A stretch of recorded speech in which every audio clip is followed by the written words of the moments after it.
Assalamualaikum warahmatullahi wabarakatuh. Alhamdulillahirabbil alamin. Wassalatu wassalamu ala asyrafil anbiya'i wal mursalin wa ala alihi wa sahbihi ajma'in. Amma ba'du. Yang sama-sama kita hormati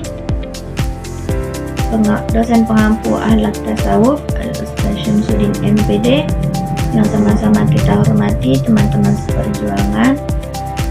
Baiklah, kali ini saya akan melanjutkan materi saya. Kali ini saya akan menjelaskan tentang 10 jurnal yang saya temui dan saya resum sebagai tugas akhlak tasawuf. Yang pertama, jurnal yang berjudul Teori Asal-Usul Tasawuf dari Sunan Kalijaga, Yogyakarta. Jurnal ini membahas berbagai teori tentang dari mana asal-usul munculnya tasawuf. Ada 3 pandangan besar mengenai tentang hal ini. Yang pertama, tasawuf berasal dari ajaran Islam itu sendiri, yaitu Al-Quran dan Sunnah maksudnya. Yang kedua, dipengaruhi oleh budaya luar seperti India, Persia, dan Yunani.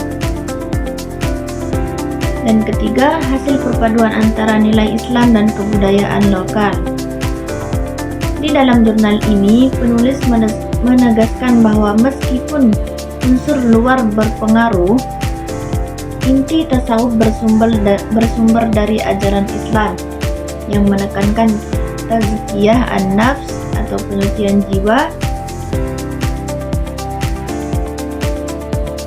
dan kesimpulannya adalah tasawuf adalah bagian dari Islam yang bertujuan membentuk akhlak mulia dan kedekatan dengan Allah, bukan ajaran asing yang disusupkan ke dalam Islam. Yang kedua, tasawuf sebagai psikoterapi penyakit hati.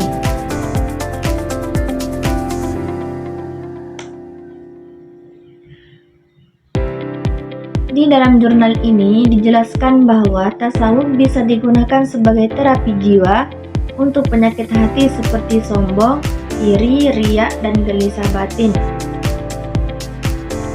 Cara mengatasinya dalam tasawuf ini dijelaskan bahwa kita harus melakukan zikir, muraqabah, muhasabah, dan khalwat dapat menenangkan hati.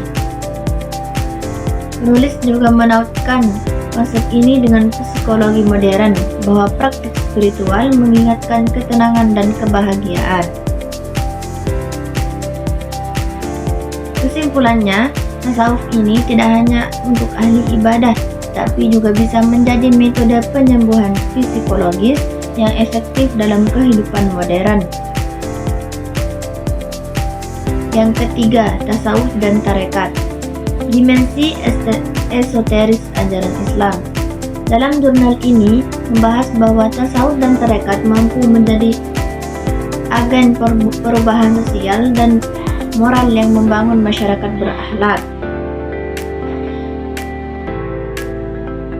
Menurut Ibnu Khaldun, istilah tasawuf berasal dari kata suf atau wal yang merujuk pada kesederhanaan hidup kaum sufi awal. Tasawuf lahir sebagai reaksi terhadap kehidupan materialistik umat Islam pada masa itu. Tahapan dan konsep dasar tasawuf menjelaskan konsep tariqah, jalan spiritual, maqamat, tahapan spiritual, dan ahwal, keadaan batin. Maqamat yang dibahas meliputi taubat, wara', zuhud, fakir, sabar, syukur, tawakal, ridho, dan ma'rifat. Aliran dan tokoh-tokoh tasawuf, yakni tasawuf al-ahlaki, menekankan perbaikan moral, contohnya Hasan al-Basri, al-Muhasibi, al-Ghazali.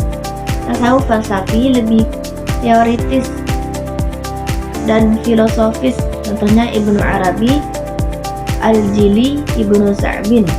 Tasawuf irfani menekankan ma'rifat melalui pencerahan batin dan ilham, bukan logika semata. Contohnya Rabi'ah Al-Adawiyah, Junaid Al-Baghdadi, Jalaluddin Rumi. Nilai-nilai sofistik perlu dihidupkan kembali dalam pendidikan dan dakwah Islam agar umat tidak terjebak dalam aspek lahiriah semata. Yang keempat, tasawuf dan perspektif historis. Dalam jurnal ini menjelaskan perbedaan antara tasawuf ahlaki, tasawuf amali, dan tasawuf falsafi. Di dalam jurnal ini juga menunjukkan bahwa bagaimana tasawuf berkembang di Nusantara lewat tarekat-tarekat lokal. Kesimpulannya, perjalanan sejarah menunjukkan bahwa tasawuf selalu menyesuaikan diri dengan zaman, namun tetap berakar pada nilai-nilai Islam murni. Yang kelima, tasawuf untuk kesehatan mental. Dalam jurnal ini, peneliti menjelaskan hubungan antara praktik tasawuf dengan kesehatan mental. Dengan metode wawancara dan observasi terhadap jamaah zikir, penulis menemukan bahwa tasawuf membuat seorang lebih sabar, lebih tenang, dan mampu menghadapi stres.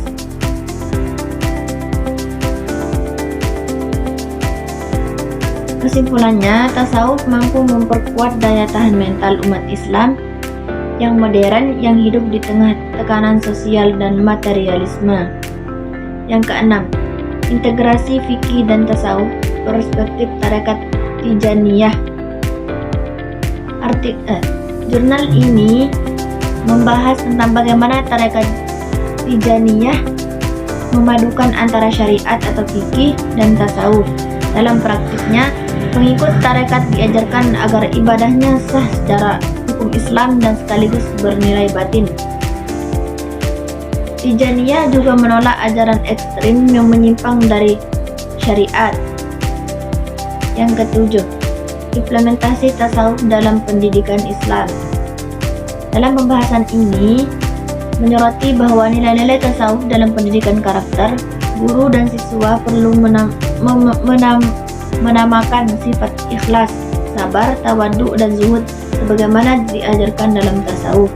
Metode pendidikan sofistik seperti mujahadah, melatih diri, dan riyadhah pembiasaan digunakan untuk membentuk insan kamil, manusia yang paripurna. Yang kedelapan, tarekat dan kemodernan. Dalam jurnal ini membahas tentang dinamika tarekat di era modern.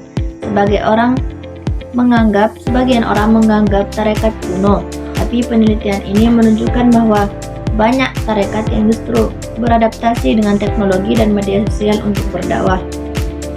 Tarekat sekarang juga berperan dalam kegiatan sosial dan pendidikan. Kesimpulannya, tarekat tidak mati di era modern.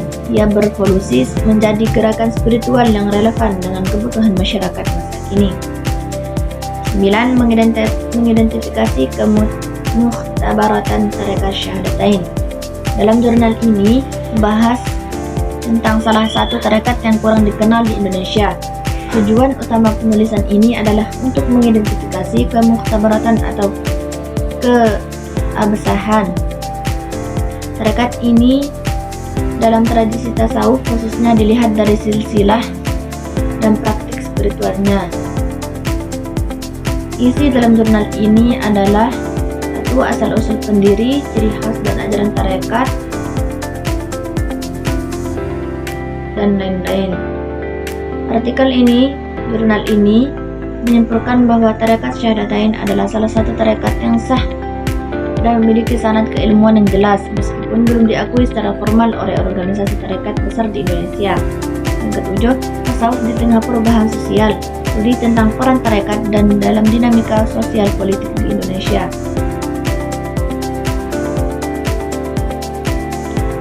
Dalam jurnal ini, tasawuf bukan hanya urusan pribadi dan spiritual, tapi memiliki peran sosial dan politik dalam kehidupan masyarakat.